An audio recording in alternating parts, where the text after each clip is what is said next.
നമസ്കാരം. പ്രവാസി മലയാളി പ്ലസിലേക്ക് സ്വാഗതം.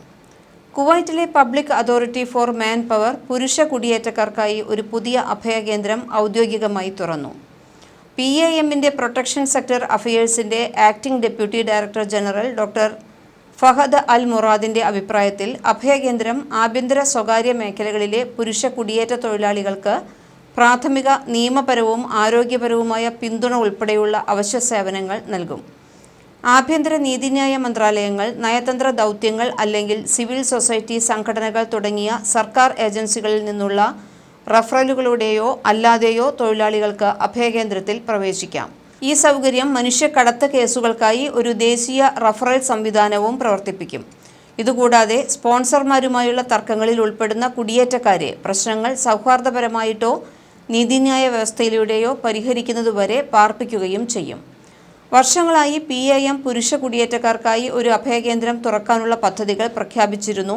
പക്ഷേ ആ പദ്ധതികൾ ആവർത്തിച്ച് വൈകുകയാണ് ഉണ്ടായത്. കുവൈറ്റിലെ പുരുഷ കുടിയേറ്റ തൊഴിലാളികൾ കുടിയേറ്റ ജനസംഖ്യയുടെ ഏകദേശം 67% വരും. ഈ പുതിയ അഭയകേന്ദ്രത്തിലേക്കുള്ള പ്രവേശനം നിയന്ത്രണങ്ങളില്ലാത്തതായതിനാൽ അത് വളരെ ആശ്വാസം നൽകുന്നതാണ്. നിലവിൽ വനിതാ പുരുഷ അഭയകേന്ദ്രങ്ങൾ മാറ്റുന്നതിനെക്കുറിച്ച് സർക്കാർ പഠിക്കുകയാണെന്നാണ് പ്രധാനമായും ഗാർഹിക തൊഴിലാളികളായ വനിതാ കുടിയേറ്റക്കാരെ ജലീബ് അൽ ഷുയൂഖ് മേഖലയിലെ അവരുടെ അഭയകേന്ദ്രത്തിൽ നിന്ന് ഹവല്ലിയിലെ പുതിയ പുരുഷ അഭയകേന്ദ്രത്തിലേക്ക് മാറ്റാനുള്ള അവസ്ഥയിൽ വന്നിരിക്കുന്നത്. PMന്റെ അഭിപ്രായത്തിൽ ഈ നീക്കം അവരെ റിക്രൂട്ട്മെന്റ് ഓഫീസുകളിലേക്ക് അടുപ്പിക്കുമെന്ന് വിചാരിക്കുന്നു. ഇത് കേസുകൾ കൈകാര്യം ചെയ്യുന്നത് എളുപ്പമാക്കുകയും ചെയ്യും.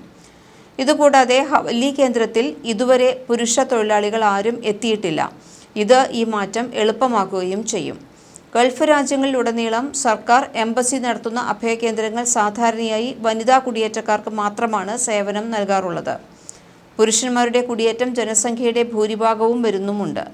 ഗാർഹിക തൊഴിലാളികളുടെ ജോലികളുടെ താമസ സ്വഭാവത്തിൽ നിന്നാണ് ഈ പ്രശ്നം പ്രധാനമായും ഉണ്ടാകുന്നത്. അവർ അവരുടെ തൊഴിലുടമയുടെ വീട്ടിലാണ് താമസിക്കുകയും ജോലി ചെയ്യുകയും ചെയ്യുന്നത്. തൽഫലമായി അവരുടെ തൊഴിൽ സ്ഥലം ഉപേക്ഷിക്കാൻ നിർബന്ധിതരാകുന്ന ഒരു തർക്കം ഉണ്ടാകുകയാണെങ്കിൽ അവർക്ക് ബദൽ താമസ സൗകര്യം ഉണ്ടാകില്ല എന്നാണ് അനുമാനിക്കുന്നത്.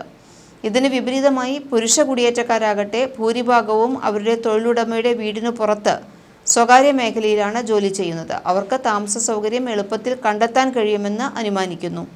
എന്നിരുന്നാലും കമ്പനി താമസ സ്ഥലത്തു നിന്ന് അവരെയും ഒഴിപ്പിക്കാനുള്ള സാധ്യതയുണ്ട്. ഇതുകൂടാതെ ഒരു പുതിയ സ്ഥലത്തിന് വാടക നൽകാൻ ചിലപ്പോൾ അവർക്ക് തൊഴിലാളികൾക്ക് ബുദ്ധിമുട്ടുണ്ടാകുകയും ചെയ്യാം.